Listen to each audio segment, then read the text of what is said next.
होनी बहुत बलवान है। अभिमन्यु के पुत्र राजा परीक्षित थे। राजा परीक्षित के बाद उनके लड़के जन्मेजय राजा बने। एक दिन जन्मेजय वेदव्यास जी के पास बैठे थे।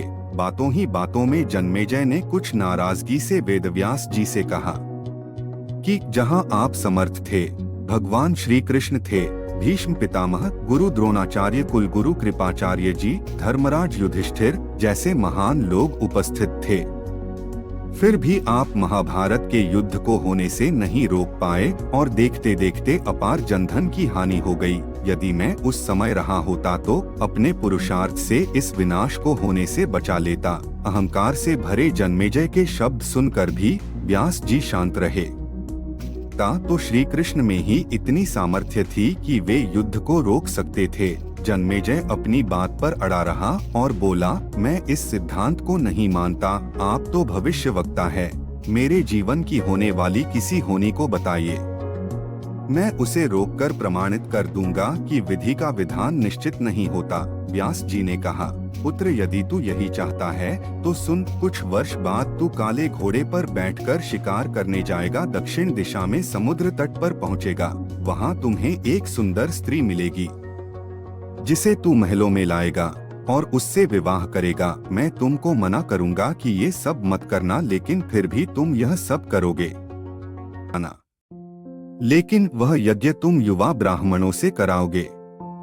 और जन्मेजय ने हंसते हुए व्यास जी की बात काटते हुए कहा कि मैं आज के बाद काले घोड़े पर ही नहीं बैठूंगा तो ये सब घटनाएं घटित ही नहीं होगी। व्यास जी ने कहा कि ये सब होगा, और अभी आगे की सुन। उस यज्ञ में एक ऐसी घटना घटित होगी कि तुम उस रानी के कहने पर उन युवा ब्राह्मणों को प्राण दंड दोगे, जिससे तुझे ब्रह्मा हत्या का पाप लगेगा और तुझे कुष्ठ रोग होगा और वही तेरी मृत्यु का कारण बनेगा।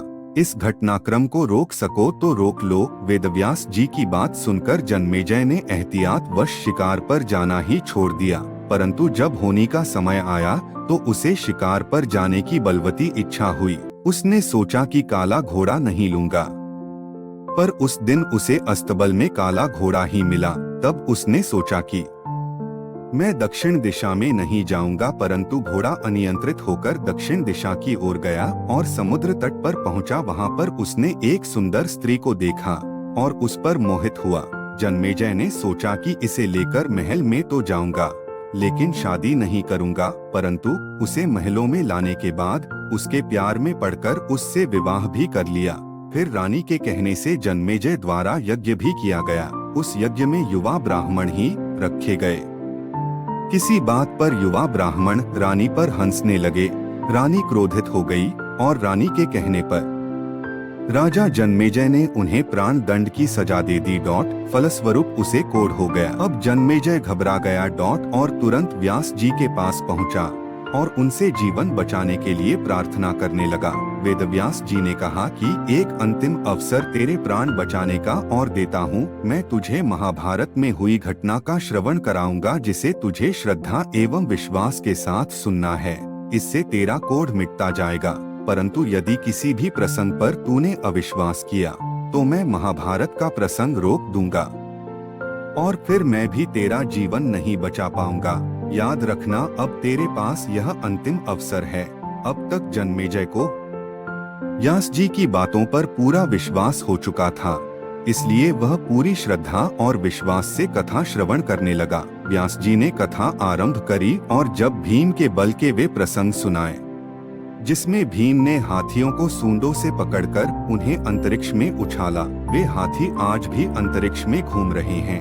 तब जन्मेजय अपने आप को रोक नहीं पाया और बोल उठा कि ये कैसे संभव हो सकता है, मैं नहीं मानता। व्यास जी ने महाभारत का प्रसंग रोक दिया और कहा कि पुत्र, मैंने तुझे कितना समझाया कि अविश्वास मत करना, परंतु तुम अपने स्वभाव को नियंत्रित नहीं कर पाए, क्योंकि यह होनी द्वारा निश्चित था।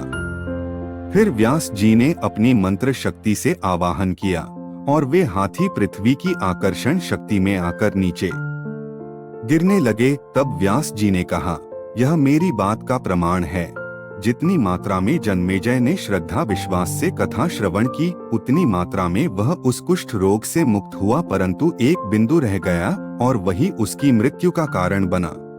सार पहले बनती है, तकदीरें फिर बनते हैं। शरीर कर्म हमारे हाथ में है, लेकिन उसका फल हमारे हाथों में नहीं है।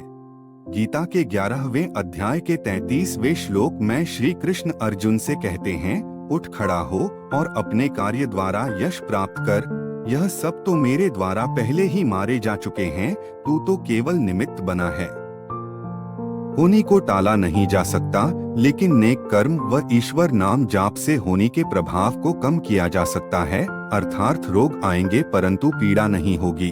अगर आपको भागवत गीता का यह प्रसंग अच्छा लगा हो तो आप 2 और लोगों को जरूर शेयर करें। आपको पुण्य मिलेगा, लाभ के भागीदार बनेंगे।